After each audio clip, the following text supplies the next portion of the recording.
Nandito tayo ngayon sa parte ng mga plant beds namin kung saan naatanim yung mga broccoli.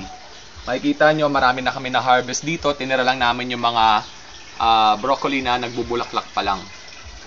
Ngayon, hindi na namin patatagayin actually kasi i-clear out na namin itong mga to.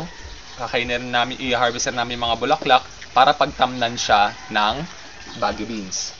Ngayon, itong mga broccoli, pag nakita nyo ito, wala pang masyadong bulaklak. Pero hindi ibig sabihin niya na itatapon nyo. Kailangan nyo lang baliin yung dulo.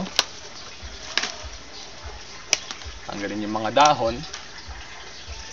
Ewan ko na meron na kayong experience ng pagkain ng tubo, yung sugarcane. So para siyang ganito. Tawag namin sa Bisaya is mamangos o pangos. So ganito gagawin natin.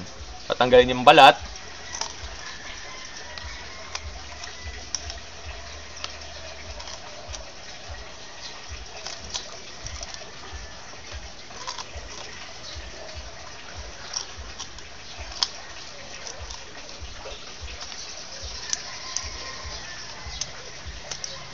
Para ma-expose natin yung tender na meat niya sa loob.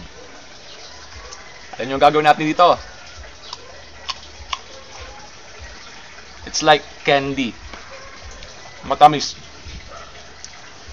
At alam natin kung saan galing.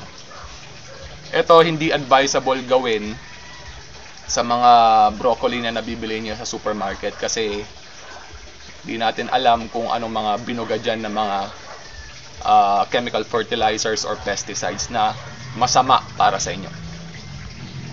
Ganito lang gagawin nyo sa broccoli pag kayo mismo ang nagtanim at organic ang inyong produce.